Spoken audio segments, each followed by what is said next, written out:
డ్రామాలు ఆడటంలో, అబద్ధాలు చెప్పటంలో, గ్లోబల్ ప్రచారం చేయటంలో ఈ ప్రపంచంలో చంద్రబాబు కన్నా మించిన వాళ్ళు ఎవరూ లేరనుకున్నాం.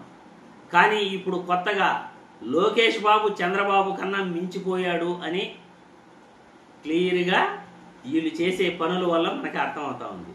సోషల్ మీడియాలో ఒక వీడియో వైరల్ అవుతూ ఉంది. ఆ వీడియో ఏమిటంటే, డిసెంబర్ నెలలో ఒక కొత్త డ్రామా మొదలుపెట్టింది ఈ కూటమి ప్రభుత్వం. ఆ కొత్త డ్రామా ఏంటి, ఆ కొత్త డ్రామాలో విశేషాలు ఏంటి, ఒక్కసారి వీడియో చూసిన తర్వాత మళ్ళీ మనం చర్చించుకుందాం.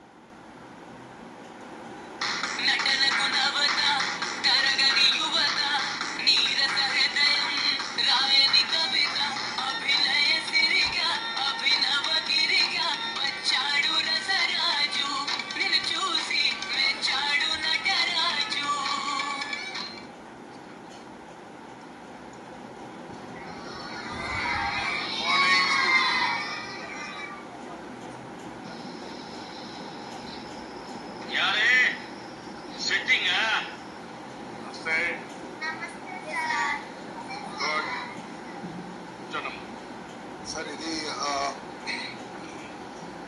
సార్ కొత్త విధానం తీసుకొచ్చాం సార్. ఇది ఎందుకు తయారు చేసామంటే అంటే ఏజ్ అప్రోప్రియేట్ లర్నింగ్ జరుగుతుందా లేదా అని టెక్నాలజీతో జోడించి ఏఐ వాడి టెక్నాలజీతో జోడించి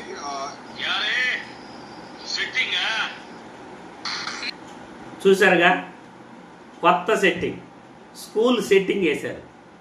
నిజంగా మనం చేసేదేమీ లేదు.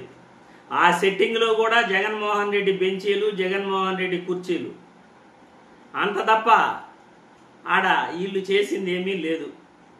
నిజంగా ప్రభుత్వ బడులను బాగు చేయాలని కానీ, ప్రభుత్వ బడుల్లో నాణ్యమైన విద్య అందించాలని కానీ, ఇంగ్లీష్ మీడియం విద్య అందించాలని కానీ, పిల్లలకు మంచి చేయాలని కానీ, వాళ్ళకి ఫీజు రీయింబర్స్మెంట్లు ఇవ్వాలని కానీ, తల్లికి వందనం పథకం ఇవ్వాలని కానీ వీళ్ళకి అస్సలు లేనే లేదు.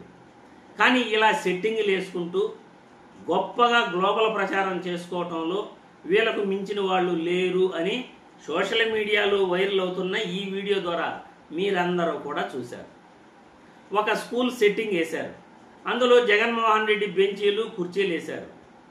టెక్నాలజీ అంటున్నారు.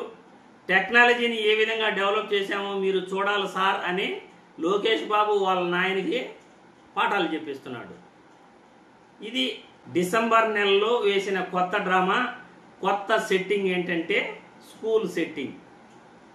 స్కూల్ సెట్టింగ్స్ రాష్ట్రం మొత్తం కూడా వీళ్ళు స్కూల్లో ప్రోగ్రాములు పెట్టి, ఆ స్కూల్ ప్రోగ్రాములకి ఒక పేరు పెట్టి, మేము పేరెంట్స్తో కలుస్తున్నాం, పిల్లల్ని కలుస్తున్నాం అని ఒక గొప్ప ప్రోగ్రాం పెట్టి, అక్కడ వీళ్ళ వీడియోలే వీళ్ళు వేసుకుంటూ, బాలకృష్ణ సినిమాలు వేసుకుంటూ, బాలకృష్ణ సినిమాలు పిల్లలకు చూపిస్తూ, నిన్న ఒక తావన వచ్చేసి కలెక్టర్ వచ్చాడు. కలెక్టర్ వచ్చినా కానీ బాలకృష్ణ సినిమా పోతా ఉంది.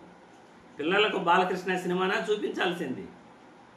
టెక్నాలజీ గురించి చూపించాలంటే ఎడ్యుకేషన్లో నా గొప్ప చరిత్ర గురించి చూపించాలి. చరిత్రలో గొప్ప వాళ్ళ గురించి చూపించాలి. అబ్దుల్ కలాం లాంటి వారి గురించి చూపించాలి.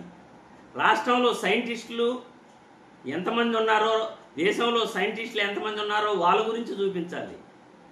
లేకపోతే స్వాతంత్ర సమరయోధుల ఫోటోల గురించి, వాళ్ళ చరిత్ర గురించి చూపించాలి. కానీ వీళ్ళు వేసుకున్న సెట్టింగ్లు, వీళ్ళు వేసుకున్న ప్రోగ్రామ్స్ తెలుగుదేశం పార్టీ ప్రమోషన్ లాగా ఉంది. కానీ వీళ్ళు స్కూల్ పిల్లలకి ఏదో చేస్తారు, వీళ్ళు ఏదో ఉద్ధరిస్తారు అనేది ఎక్కడా లేదు. సెట్టింగ్లు వేయటం, ఆ సెట్టింగుల్లో బాలకృష్ణ సినిమాలు వేసుకోవటం, రాజకీయ మీటింగుల్లాగా అక్కడ విద్యార్థులకి మా ప్రభుత్వం అట్లా, మా ప్రభుత్వం ఇట్లా, గత ప్రభుత్వంలో జగన్మోహన్ రెడ్డి విద్యా వ్యవస్థను నాశనం చేసేసాడు, విద్యా వ్యవస్థకు అట్లా చేశాడు, నష్టం వచ్చేసింది, 6,000 కోట్లు నష్టం వచ్చేసింది. మరి మీరు చేస్తున్నది ఏంటి? మీరు ఆడుతున్న ఈ డ్రామాలు ఏంటి? మీరు విద్యార్థులకు ఏం తెలియజేస్తున్నారు, ఏం చెబుతున్నారు అని నేను ఈ వీడియో ద్వారా కూటమి ప్రభుత్వం ఆడుతున్న ఈ కొత్త డ్రామాకు, కొత్త సెట్టింగ్కు ప్రశ్నిస్తున్నాను. ఏంటి ఈ కొత్త డ్రామాలు, ఈ కొత్త సెట్టింగులు? విద్యార్థులను ఏదో ఉద్ధరించాల్సింది పోయి, విద్యార్థులకు ఏదో మంచి చేయాల్సింది పోయి మీరు చేస్తున్నదేంటి?